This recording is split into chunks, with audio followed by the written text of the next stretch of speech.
क्या आपने कभी सोचा है कि जिस नेता को आप सबसे ज्यादा भरोसे लायक मानते हैं वही अक्सर झूठ बोलता है, वही भ्रष्टाचारी करता है।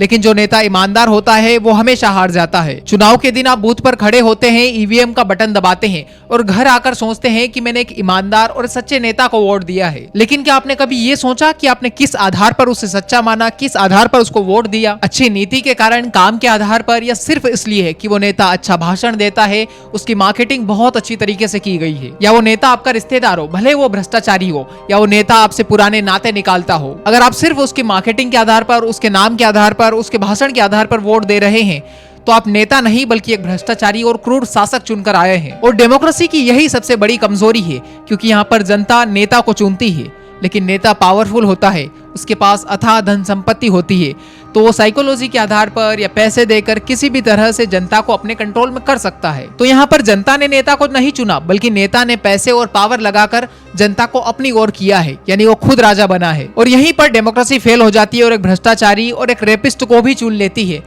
इसी के बारे में आज इस वीडियो में हम बात करेंगे कि क्यों डेमोक्रेसी फेल हो जाती है और नेता कैसे जनता को कंट्रोल करता है। 2005 में प्रिंसटन यूनिवर्सिटी में एक एक्सपेरिमेंट हुआ था, जिस रिसर्च ने राजनीतिक विज्ञान की दुनिया को हिला दिया था। रिसर्चर्स ने कुछ लोगों को अलग अलग देश के नेताओं की तस्वीरें दिखाई, सिर्फ चेहरे, कोई नाम नहीं, कोई पार्टी नहीं, कोई भाषण नहीं, सिर्फ 1 सेकंड के लिए चेहरा दिखाया गया और पूछा कि इस चुनाव में कौन सा नेता जीतेगा। लोगों ने सिर्फ चेहरे के भाव, जबड़ों की बनावट और आंखों के तेवर देखकर लगभग 100% सही बता दिया। सिर्फ 1 सेकंड में चेहरा देखकर न किसी को भाषण सुनाया गया था, न उनकी नीति पता थी, न उस नेता का इतिहास पता था। और ये मामला सिर्फ यहाँ तक नहीं रुका। 2009 में स्विट्जरलैंड में एक और एक्सपेरिमेंट हुआ जो और भी ज्यादा डरावना है। वहाँ 5 से 13 साल के बच्चों को 2-2 चेहरे दिखाए गए और पूछा गया कि नाव का कैप्टन किसे बनाया जाए। उन बच्चों को यह नहीं बताया गया था कि ये असली नेताओं के चेहरे हैं। फिर भी बच्चों ने वही चुना जो फ्रांस के असली चुनाव में जीता था। और यह बच्चों का अंदाजा उतना ही सटीक था जितना पहले वाला बड़ों का था। यानी जिस विवेक से हम दुनिया की शक्तिशाली कुर्सियों पर नेताओं को बिठाते हैं, वह विवेक इतना ही गहरा है जितना एक बच्चे का। सिर्फ यह तय करना होता है कि कौन सा चेहरा ज्यादा दोस्ताना लगता है, कौन सा चेहरा ज्यादा सटीक लगता है। और यह कोई मॉडर्न समस्या नहीं है,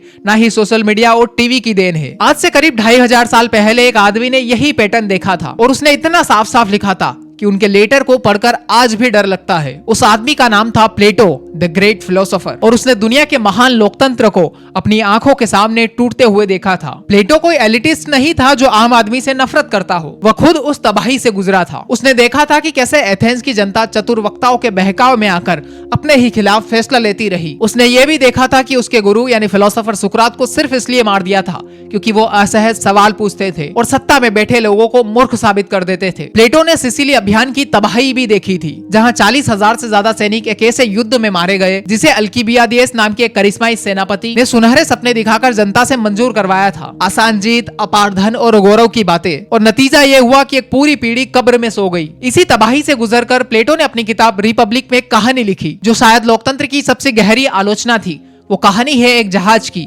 शिप ऑफ थेसिस। कल्पना करिए खतरनाक समंदर पार करना है आपको। जहाज का मालिक अमीर है लेकिन उसे नौकायन का कुछ नहीं आता। जहाज पर बैठे लोग ये बहस करने लगते हैं कि जहाज को कौन चलाएगा, कैप्टन कौन बनेगा। एक आदमी आगे आता है, उसने कभी जहाज नहीं चलाया था लेकिन उसे ये भी नहीं पता कि उसे चलाना नहीं आता है। वह इतना आत्मविश्वासी है क्योंकि उसने इस तरह की जटिलता का कभी सामना नहीं किया था जो उसे विनम्र बना सके। वह हर किसी को वही बताता है जो वो सुनना चाहते हैं। वह कहता है कि समंदर शांत रहेगा, सफर छोटा रहेगा और हम सब अमीर बन जाएंगे। वो इसलिए नहीं कहता कि वो सच है, बल्कि इसलिए कहता है कि उसे सच में नहीं पता कि वो जानता है या नहीं। दूसरी तरफ एक असली अनुभवी कैप्टन कोने में बैठा है। वह समझाने की कोशिश करता है कि तूफान आने वाला है, रास्ता खतरनाक है, तैयारी करनी होगी, लेकिन वो अनिश्चित लगने लगता है क्योंकि उसे असहज जटिलताओं का पता है। वह कंटिजेंसी की बात करता है, बैकअप प्लान की बात करता है, उन चीजों की बात करता है जो गलत हो सकती है। फिर तय होता है कि इन दोनों के लिए हम सब मिलकर वोट करेंगे। आप सोचिए कि दोनों में से किसको कैप्टन चुना गया होगा। आपने सही सोचा, उसी आत्मविश्वासी व्यक्ति को चुनते हैं जिसे कुछ नहीं आता था, क्योंकि आत्मविश्वासी और मोटिवेटेड व्यक्ति ज्ञानी व्यक्ति से ज्यादा अच्छे महसूस होते हैं, ज्यादा अच्छे लगते हैं। वो सिर्फ निश्चितता को ज्ञान समझ बैठते हैं, वो सिर्फ एक अच्छे भाषण को एक अच्छे कैप्टन का सबूत मान बैठते हैं और अंततः जहाज डूब जाता है। यह प्लेटो के लिए कोई प्यारा सा मेटाफोर नहीं था, बल्कि एथेंस था।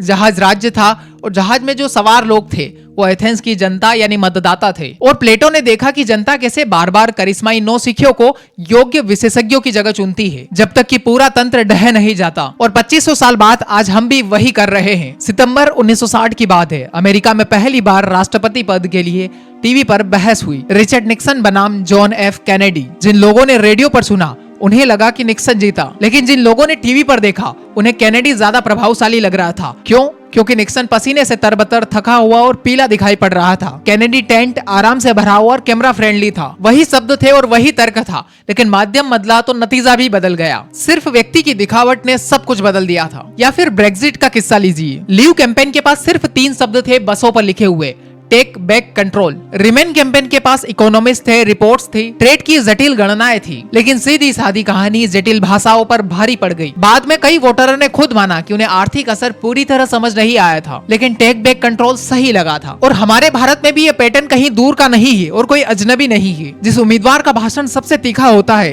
या कह सकते हैं जो टेलीप्रॉम्प्टर का इस्तेमाल करता है, जिसकी रैली में सबसे ज्यादा भीड़ जुटे, भले ही वो 500 और 1000 रुपए के लिए आए हो, जो सबसे तेज नारा गढ़ सके, जो लोगों को धर्म के नाम पर डरा सके, जो सोशल मीडिया पर नंबर बढ़ा सके, वही जीत जाता है। चाहे फिर उसकी पॉलिसीज की समझ कितनी ही कमजोर क्यों न हो, भले ही वो अनपढ़ हो। यह किसी एक पार्टी या किसी एक विचारधारा की बात नहीं है। यह हमारे इंसानी दिमाग की एक बुनियादी कमजोरी है जो हर लोकतंत्र में समान दिखाई पड़ती है। भारत के अपने राजनीतिक इतिहास में भी यह द्वंद्व कई बार सामने आया है। आजादी के तुरंत बाद के दशकों में देश ने संस्थान बनाने, योजना बनाने और लंबी नीतियों पर काम करने वाले नेतृत्व को देखा था, भले ही उसकी अपनी सीमाएं या गलतियां रही हो। लेकिन जैसे जैसे फिर चुनावी राजनीति और मीडिया का दायरा बढ़ा, वैसे वैसे भाषण की चमक, नारे की धार और छवि प्रतिबंधन और ज्यादा बढ़ गया। यह किसी पार्टी या किसी विचारधारा पर इल्जाम नहीं है, बल्कि एक साधारण अवलोकन है। और आप खुद भी इतिहास उठाकर देख सकते हैं।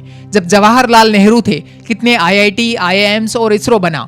लेकिन नरेंद्र मोदी सरकार में आप देखिए, सिर्फ मंदिरों पर बात होती है, धर्म की बात होती है, सोशल मीडिया पर मार्केटिंग की बात होती है, अच्छे भाषणों की बात होती है, तेज नारों की बात हो रही है। जो नेता सबसे ज्यादा चर्चा में रहते हैं, वे अक्सर उतने ही चर्चा में रहते हैं जितने वो मीडिया और सोशल मीडिया की भाषा में बात करते हैं, न कि पॉलिसीज की भाषा में बात करते हैं। यह किसी एक पार्टी की खासियत नहीं, बल्कि पूरे तंत्र की प्रवृत्ति बन चुकी है। अब यहाँ पर एक सवाल उठता है जो प्लेटो हमसे पूछते हैं कि हम एक ऐसे काम में जो सबसे ज्यादा जिम्मेदारी मांगता है, बिल्कुल किसी भी योग्यता की मांग क्यों नहीं करते। डॉक्टर बनने के लिए 10 साल पढ़ना पड़ता है, पायलट बनने के लिए हजारों घंटों की उड़ानें भरनी पड़ती है, बाल काटने का भी लाइसेंस चाहिए, गाड़ी चलाने का भी लाइसेंस चाहिए। लेकिन देश चलाने के लिए, लाखों जिंदगियों को प्रभावित करने वाले फैसले के लिए बस इतना काफी है कि आप वोट जीत सके। कोई परीक्षा नहीं, कोई अनुभव नहीं, कोई योग्यता का प्रमाण पत्र नहीं। प्लेटो के पास इन लोगों के लिए नाम था जो लोकतंत्र में सबसे ज्यादा फलते फूलते हैं। वो नाम था सोफिस्ट। ये वो लोग हैं जो सत्य खोजने से ज्यादा बहस में माहिर होते हैं। वे किसी भी पक्ष के लिए उतनी ही दृढ़ता से बोल सकते हैं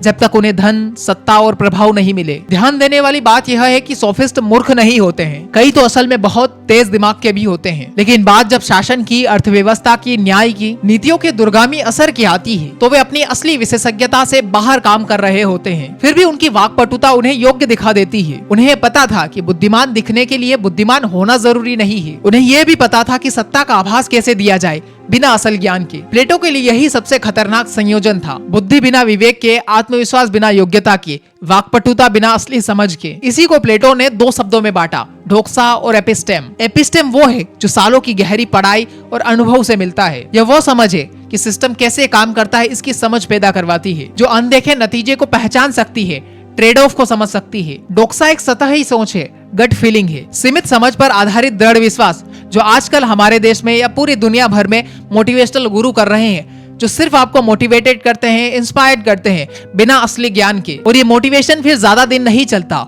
किसी के 2 महीने चलता है, किसी के 1 महीने चलता है, तो किसी के 6 महीने चलता है, लेकिन फिर से मोटिवेशन चला जाता है। लेकिन असली ज्ञान से आया मोटिवेशन जिंदगी भर स्थायी रहता है। इसीलिए हमें मोटिवेशन के लिए मोटिवेशनल गुरुज के पास जाने की जरूरत नहीं है, और न ही हमें मोटिवेट होने की जरूरत है। अगर आपके पास असली ज्ञान होगी, असली समझ होगी, तो आपको मोटिवेशन की जरूरत नहीं पड़ेगी। यह वही है जब हम किसी चीज के बारे में, अपनी भावना को, उस चीज के बारे में हम असली ज्ञान समझ बैठते हैं। यह गलत होते हुए भी निश्चित होने की एक कला है। लोकतंत्र डोक्सा पर चलता है, एपिस्टेम पर नहीं। चुनाव डोक्सा को इनाम देते हैं, कैंपेन्स डोक्सा पर बनते हैं, और डोक्सा हमेशा एपिस्टेम को हरा देता है, क्योंकि आसान है, तेज है और भावनात्मक रूप से संतोषजनक है। जिस उम्मीदवार के पास असली समझ होगी वो कहेगा कि ये मसला जटिल है, इसके 3 संभावित रास्ते हैं, हर एक का बड़ा ट्रेड ऑफ है, इसीलिए मुझे विशेषज्ञों से सलाह लेनी होगी। और जिसके पास सिर्फ डोक्सा है वो कहेगा कि इसे सिर्फ मैं ही ठीक कर सकता हूँ। समाधान सीधा है कि मुझ पर भरोसा करो, किसी विशेषज्ञ पर नहीं। अब आप ही बताइए कौन जीतेगा इन दोनों में से? योग्यता की कमी के बावजूद नहीं, बल्कि योग्यता की कमी की वजह से, क्योंकि यही कमी उसे सरल निश्चितता दिखाने की आजादी देती है। और ये सिर्फ लोकतंत्र की कहानी नहीं है, बल्कि हमारे आसपास की कहानी, हर रोज की कहानी है, उन मोटिवेशनल गुरुज की कहानी है जो कहते फिरते हैं कि आसान है, लेकिन वो गहराई को नहीं समझा पाते और फिर लोग उसी भ्रम में रहते हैं कि आसान है चीजें। और फिर यही लोग छोटी छोटी चीजों में मोटिवेशन ढूंढने लगते हैं बजाय उसे गहराई से समझने और डिसिप्लिन से करने के। ऐसे लोग इंटरनेट पर भरे पड़े हैं जो 2 वीडियो देखकर या 2 यूट्यूबर को देखकर किसी विषय में खुद को मास्टर बताने लगते हैं, लेकिन वो भूल जाते हैं कि सालों से इस विषय पर कोई रिसर्च कर रहा है, वो भी अभी तक मास्टर नहीं हुआ है। ये लोग हमेशा सतह पर जीते हैं, मोटिवेशन की बात करते हैं, इसीलिए ज्यादातर युवाओं को यही पसंद आते हैं। इसीलिए अब भारत में ही नहीं दुनिया भर में देखिए मोटिवेशन का, सेल्फ हेल्प गुरुओं का कितना बड़ा बाजार बन चुका है जो लोगों को सिर्फ खोखला बना रहे हैं। मॉडर्न साइकोलॉजी भी इस बात की पुष्टि करता है। डेनियल ने जिस 2 सिस्टम थ्योरी के लिए नोबेल प्राइज जीता था उसके अनुसार हमारा दिमाग 2 तरीकों से काम करता है, जिसके बारे में हमने पिछले वीडियो में भी बात की है। सिस्टम 1 तेज है, स्वचालित है, भावना और सहज बोध पर काम करता है। सिस्टम 2 धीमा है, विचारशील है, तर्क और विश्लेषण पर चलता है। जब हम कोई राजनीतिक भाषण देखते हैं तो सिस्टम 1 ही ज्यादातर काम करता है। सोफिस्ट यानी करिश्माई नेता सिस्टम 1 में माहिर होते हैं। वे भावनात्मक प्रतिक्रिया जगाते हैं, यादगार कहानियां गढ़ते हैं, आत्मविश्वास दिखाते हैं, धर्म के नाम पर डराते हैं, पुराने नाते निकालते हैं। लेकिन असली विशेषज्ञ सिस्टम 2 को जगाना चाहते हैं, जो धीमा है और मेहनत मांगता है। और हमारा दिमाग ऊर्जा बचाने के लिए बना है, इसलिए वो हार जाता है। भारत के संदर्भ में ये बात और भी साफ दिखती है। अगर शाम 9 बजे आप किसी भी न्यूज चैनल में प्राइम टाइम डिबेट देखेंगे, वहाँ शांति विश्लेषण की जगह चीखता हुआ एंकर दिखता है, तथ्यों की जगह भावनाओं पर उबाल मिलेगा आपको। और नीति की बात करने वाले, शांति से बात करने वाले, तर्क से बात करने वाले लोगों का माइक बंद कर दिया जाता है या जिन्हें बीच में ही काट दिया जाता है, क्योंकि उनकी बात धीमी लगती है, लोग सुनते नहीं है, तो टीआरपी भी नहीं मिलती। और यही पैटर्न व्हाट्सएप ग्रुप्स में और ज्यादा तेज हो जाता है, जहां बिना जांच परखे कोई भी संदेश परिवारों में कुछ ही सेकंड में फैल जाता है और वही संदेश अक्सर ज्यादातर शेयर होता है और जो सबसे ज्यादा डर और गुस्सा जगाता है। यह किसी पार्टी की विचारधारा या साजिश नहीं है, बल्कि एल्गोरिथम की साजिश है। एल्गोरिदम ऐसे ही काम करता है। इसी के साथ एक और चीज जुड़ती है, अवेलेबिलिटी बाइस। हमारा दिमाग किसी मुद्दे की गंभीरता को इस बात से अंदाजा लगाता है कि उसकी कितनी मिसालें हमें याद है। अगर 3 अखबारें लगातार अपराध किया जाए तो हमें लगने लगता है कि अपराध ही सबसे बड़ी समस्या है, भले ही ओरिजिनल आंकड़ा कुछ और कहे। और सोफिस्ट इसका पूरा फायदा उठाते हैं। वह किसी एक समस्या को बार बार दिखाकर उसे और बड़ा बनाते हैं और फिर उसका सीधा समाधान बेच देते हैं। सच्चे समाधान अक्सर उलझे हुए, विरोधाभासी और असहज होते हैं, लेकिन साफ सुथरे खलनायक और साफ सुथरे नायक, यही हमारा भावनात्मक दिमाग चाहता है। फिलोसोफर नीत्शे ने भी भीड़ की मानसिकता यानी हर्ट मेंटेलिटी की आलोचना की है। उनके अनुसार भीड़ शायद ही कभी स्वतंत्र रूप से सोचती है, वो उसी दिशा में बहती है जिस दिशा में बाकी लोग बह रहे हैं। सोशल मीडिया के इस युग में यह प्रवृत्ति और ज्यादा साफ तरीके से दिखाई दे रही है। आज किसी बात की सच्चाई से ज्यादा यह महत्वपूर्ण हो गया है कि वो कितनी तेजी से वायरल हो रही है, कितनी तेजी से हमारी स्क्रीन के सामने दिख रही है। एक झूठ जो एड के जरिए 10 लाख लोगों तक पहुंचाए, वो सच से ज्यादा प्रभावशाली हो जाता है। चुनावी आंकड़े भी यही दोहराते हैं। अमेरिका में 1789 से 2008 तक के राष्ट्रपति चुनावों के विश्लेषण करने पर पाया गया कि लंबे कद वाला उम्मीदवार 58% तक जीता, जब कद का फर्क 3 इंच से ज्यादा था, जो जीत का प्रतिशत 67 तक पहुंच गया। गहरी आवाज वाले नेता को मजबूत उम्मीदवार माना जाता रहा है। आकर्षक चेहरे वाले उम्मीदवार बराबर योग्यता के बावजूद अक्सर आगे निकल जाते हैं। हम परमाणु हथियारों को नियंत्रित करने वाली कुर्सी के लिए जबड़े की बनावट, उसका कद और आवाज की गहराई के आधार पर फैसले ले रहे हैं। प्लेटो की सबसे डरावनी चेतावनी यही थी कि लोकतंत्र सिर्फ गलत लोगों को इनाम नहीं देता, बल्कि आखिरकार खुद को ही नष्ट कर लेता है। अपनी किताब रिपब्लिक में प्लेटो ने लोकतंत्र को राजनीति के विकास का अंतिम पड़ाव नहीं, बल्कि एक अस्थिर अवस्था बताया है, जो अपने ही विरोधाभासों के बोझ तले ढह जाती है। पैटर्न यह है कि लोकतंत्र की आजादी धीरे धीरे अराजक बन जाती है। सोफिस्ट बड़े बड़े वादे और सरल समाधान देकर होड़ लगाते हैं और अराजकता असहनीय हो जाती है। लोग व्यवस्था के लिए तरसने लगते हैं। तभी एक ताकतवर व्यक्ति उभरने लगता है, जो सबसे बड़ा सोफिस्ट होता है और सब कुछ ठीक करने का वादा करता है। सिर्फ वादा। थकी और हारी हुई जनता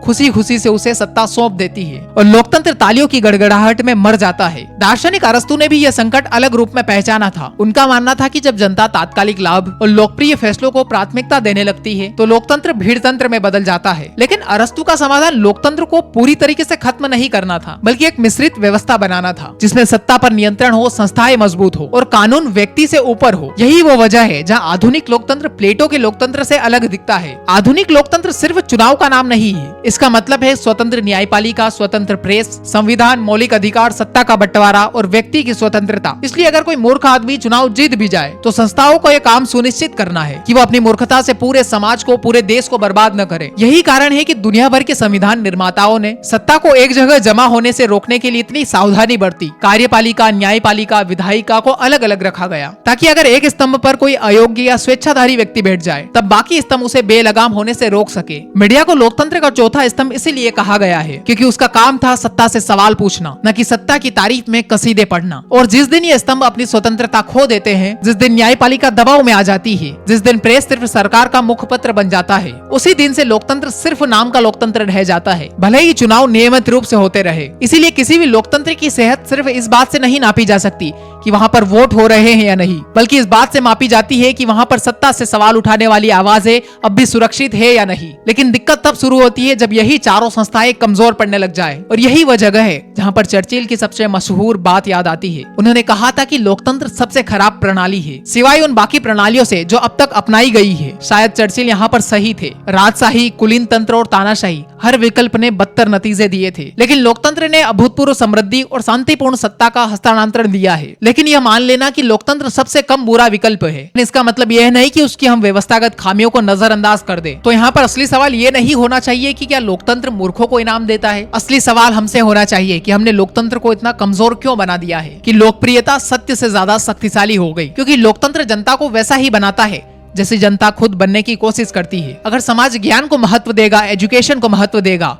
तो राजनीति एजुकेशन की तरफ, ज्ञान की तरफ मुड़ जाएगी। अगर समाज ईमानदारी को महत्व देगा तो ईमानदार राजनीति के लिए जगह बनेगी। अगर समाज सिर्फ धर्म और जाति को महत्व देगा तो राजनीति की भाषा भी धर्म और जाति की हो जाएगी। लोकतंत्र कुछ और नहीं है बल्कि समाज का आईना है। जैसा समाज होगा वैसा ही लोकतंत्र होगा, वैसी ही राजनीति होगा। इसीलिए समाज को बदलना जरूरी है। 20वीं सदी में इस पैटर्न का सबसे भयानक उदाहरण जर्मनी में देखने को मिला है। वाइमर रिपब्लिक प्रथम विश्व युद्ध की हार के बाद एक लोकतांत्रिक ढांचा था जिसमें संविधान भी था, संसद भी थी और वोट देने का अधिकार भी था। लेकिन आर्थिक तबाही, बेरोजगारी और अपमान की भावना ने जनता को इतना थका दिया कि वो किसी भी ऐसे व्यक्ति को सुनने को तैयार थे जो उन्हें आसान जवाब दे सके। एडोल्फ हिटलर कोई तख्ता पलट करके सत्ता में नहीं आया, वो वोटों के जरिए पूरी तरह लोकतांत्रिक प्रक्रिया के जरिए सत्ता में पहुंचा। उसके बाद न तो गहरी आर्थिक नीति की समझ थी, न ही कूटनीति का अनुभव, और एक ऐसा आत्मविश्वास था जो असल में ज्ञान से नहीं बल्कि अनिश्चितता से और मूर्खता से आया था। जर्मनी की जनता मूर्ख नहीं थी, वहाँ दुनिया के सबसे बड़े दार्शनिक, वैज्ञानिक और संगीतकार पैदा हुए थे। फिर भी वो समाज थकान और डर की स्थिति में था। प्लेटो के जहाज वाले नौसिखियों को उन्होंने कप्तान चुन लिया था। और यही इतिहास हमें सिखाता है कि लोकतंत्र की सबसे बड़ी कमजोरी तब हमारे सामने आती है जब समाज किसी संकट से इतना थक जाता है कि वो जटिलता को समझने की क्षमता ही खो देता है। भारत में भी ये सवाल हमेशा से जिंदा रहा है। संविधान सभा में डॉक्टर भीमराव अंबेडकर ने खुद ये चेतावनी दी थी कि लोकतंत्र सिर्फ एक राजनीतिक व्यवस्था नहीं बल्कि एक जीवन पद्धति होनी चाहिए। और अगर सामाजिक और आर्थिक समानता बनी रही तो राजनीतिक बराबरी का कोई मतलब नहीं रह जाएगा। एक तरफ नागरिक को एक वोट का अधिकार मिलेगा, यानी एक व्यक्ति एक मूल्य, लेकिन सामाजिक जीवन में उसे असमानता मिलेगी, यानी एक व्यक्ति एक मूल्य का सिद्धांत टूट जाएगा। अंबेडकर की ये चिंता आज भी उतनी ही प्रासंगिक है। जब भूख, बेरोजगारी और असुरक्षा किसी समाज को घेर लेती है तो समाज नीति से ज्यादा नारे को, तर्क से ज्यादा भावनाओं को और योग्यता से ज्यादा पहचान को तरजीह देने लगता है। और यही वो मिट्टी है जिसमें डेमागोग सबसे तेजी से उगते हैं। डॉक्टर अंबेडकर ने यह भी कहा था कि लोकतंत्र ऊपरी सतह पर लगा हुआ सिर्फ एक खोल भर नहीं होना चाहिए जिसके नीचे पुराने पूर्वाग्रह और पुराने पदानुक्रम जस के तस बने रहे। उनके अनुसार असली लोकतंत्र वहीं जिंदा रहता है जहाँ संविधान की भावना रोजमर्रा के सामाजिक व्यवहार में भी उतरती है, न कि सिर्फ मतदान केंद्र तक सिमट जाती है। ये चेतावनी आज भी उतनी ही मौजूद है, क्योंकि जिस दिन एक नागरिक सिर्फ 5 साल में अपना एक वोट देकर अपने लोकतांत्रिक कर्तव्य पूरा मान लेता है और बाकी समय सत्ता की आंखों में आंखें गड़ाकर सवाल पूछना बंद कर देता है, उसी दिन सत्ता उसकी निगरानी से मुक्त हो जाती है। भारतीय चुनावी राजनीति में धर्म, जाति और क्षेत्रीय पहचान का इस्तेमाल इसी मनोविज्ञान का विस्तार है। जब कोई नेता नीति यानी पॉलिसी की जगह पहचान की भाषा बोलने लगे, जब वे हम बनाम वे की कहानी गढ़ता है, तो असल में उसी सोफिस्ट की परंपरा को आगे बढ़ा रहा है जिसकी बात प्लेटो ने 2500 साल पहले कही थी। फर्क सिर्फ इतना है कि आज इस कहानी को फैलाने के लिए टीवी डिबेट है, व्हाट्सएप ग्रुप्स है और एल्गोरिदम मौजूद है जो इसे पहले से कहीं ज्यादा तेजी से करोड़ों लोगों की मति तक पहुंचा देते हैं। एल्गोरिदम खुद कोई विचारधारा नहीं रखता, वह सिर्फ यह देखता है कि किस कंटेंट पर सबसे ज्यादा प्रतिक्रिया आ रही है, कौन सा कंटेंट सबसे ज्यादा भड़काऊ है, कौन सा कंटेंट सनसनी पैदा करने वाला है, डर पैदा करने वाला है। इस तरह टेक्नोलॉजी ने अनजाने में ही लेकिन डेक्सा को एपिस्टेम पर और ज्यादा मजबूत बढ़त दे दी है। अब यहाँ पर एक और आवाज सुनना जरूरी है। इंडियन फिलोसोफर ओशो ने लोकतंत्र पर जो कहा वो प्लेटो जितना ही तीखा है या कहीं ज्यादा सीधा और चुभने वाला भी। ओशो का मानना था कि अगर लोकतंत्र का असली अनुवाद ईमानदारी से किया जाए तो मीडियोक्रेसी बनता है, यानी सामान्यता का शासन, औसतपन का राज। उनका यह कहना था कि जो लोग सत्ता चलाते हैं वे हमेशा औसत दर्जे के लोग होते हैं और जो लोग वाकई मेधावी होते हैं वो कभी सत्ता में नहीं आते। ओशो ने हमारे लिए एक तीखा वाक्य कहा था कि लोकतंत्र का मतलब है जनता का शासन, जनता के लिए और जनता के द्वारा। लेकिन जनता तो पिछड़ी हुई है, तो चलिए इसे यूं कहे कि पिछड़ों का शासन पिछड़ों के लिए और पिछड़ों द्वारा। लेकिन आपके मन में एक सवाल होगा कि मैं अकेला व्यक्ति लोकतंत्र के लिए, अपने देश के लिए, इस सत्ता के लिए क्या कर सकता हूँ।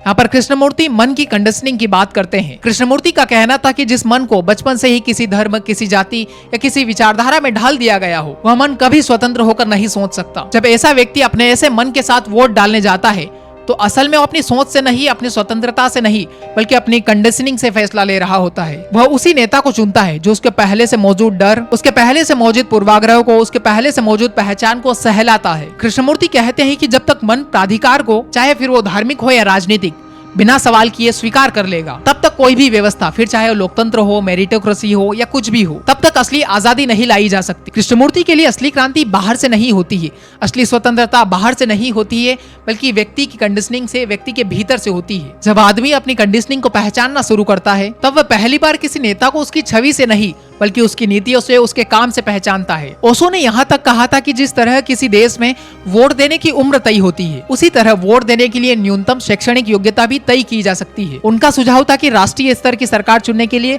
कम से कम स्नातक होना चाहिए और राज्य स्तर की सरकार के लिए कोई न्यूनतम शैक्षणिक मापदंड होना चाहिए। यह सुझाव बहुत विवादास्पद है और शायद व्यवहारिक रूप से लागू करना असंभव है, क्योंकि यह तुरंत यह सवाल खड़ा कर देता है कि फिर योग्यता किसे कहा जाएगा, कौन तय करेगा कि कौन योग्य है और कौन नहीं, और क्या सिर्फ एक शिक्षा की डिग्री वाकई विवेक की गारंटी है। फिर भी ओशो का मूल तर्क यह नहीं था कि गरीब या अनपढ़ की राय बेकार हो। उनका तर्क यह था कि सिर्फ उम्र पूरी होने या नागरिकता होने भर से ये अधिकार सबको नहीं मिलना चाहिए। लेकिन ओशो सिर्फ यही नहीं रुके, उन्हें लोकतंत्र की एक और गहरी परत खोली जो शायद प्लेटो से भी कहीं बड़ी थी। उनका कहना था कि जिस शासन को हम जनता का शासन, जनता के लिए और जनता के द्वारा कहते हैं, असल में वो न तो जनता का शासन है, न जनता के लिए है और न ही जनता के द्वारा है। उनके अनुसार सदियों से सत्ता पर काबिज लोग हमेशा जनता को ये विश्वास दिलाते आए हैं कि जो कुछ भी किया जा रहा है वो जनता की भलाई के लिए किया जा रहा है, और सीधी सादी जनता इस पर विश्वास भी कर लेती है, क्योंकि उसे विश्वास करना सिखाया गया है, भरोसा करना सिखाया गया है, सवाल करना नहीं। ओशो के लिए ये धर्म और राज्य के बीच एक मिली भगत थी जो इंसानियत की शोषण करने के लिए बनाई गई थी। धर्म विश्वास का उपदेश देता रहा है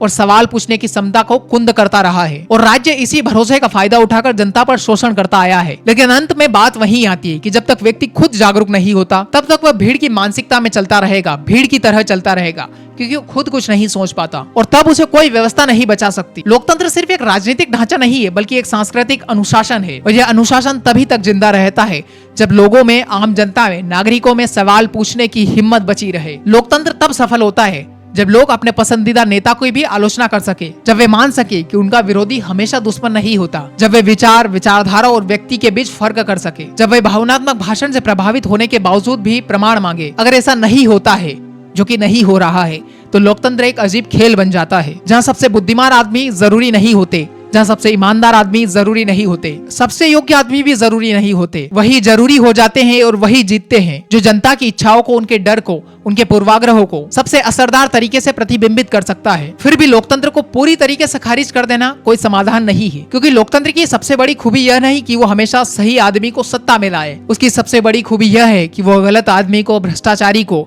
सत्ता से उखाड़ फेंकने की हिम्मत रखता है। तानाशाही में एक मूर्ख शासक को हटाना लगभग नामुमकिन होता है। लोकतंत्र में कम से कम जनता के पास अपनी गलती सुधारने का एक मार्ग बचता है। लोकतंत्र की महानता उसकी अचूकता में नहीं बल्कि उसकी सुधार क्षमता में छिपी है। और याद रखिएगा, एथेंस के उस जहाज में अब भी सवार है वही भैंस आज भी डेक पर चल रही है। आत्मविश्वासी, नौसिखिए, भ्रष्टाचारी नेता आज भी आसान सफर के वादे कर रहे हैं। अनुभवी लोग, विशेषज्ञ लोग अब भी जटिलता की चेतावनी दे रहे हैं। और हम अब भी चुनाव कर रहे हैं, न इसलिए कि हम मूर्ख हैं बल्कि इसलिए कि व्यवस्था इस चुनाव को तर्कसंगत महसूस करवाती है। प्लेटो की चेतावनी सही थी या गलत, शायद इसका जवाब इतिहास पहले ही दे चुका है। अब असली सवाल आपसे और हमसे है कि क्या इसे समझने के बावजूद भी हम इस जाल से बाहर निकल सकते हैं या अब भी इस जाल में हम फंसे रहेंगे। और इसका समाधान किसी एक व्यवस्था को दूसरी व्यवस्था में बदलने से नहीं होगा बल्कि मौजूदा व्यवस्था के भीतर जागरूकता बढ़ाने से होगा। और यही नागरिकों की जागरूकता लोकतंत्र को भीड़तंत्र में बदलने से बचाएगी। तो अगली बार जब भी आप किसी रैली में तालियां बजाते हुए किसी का भाषण सुने, जब किसी का नारा आपके दिल को छू जाए, जब कोई चेहरा आपको भरोसेमंद लगे, तब एक पल रुक कर खुद से पूछिएगा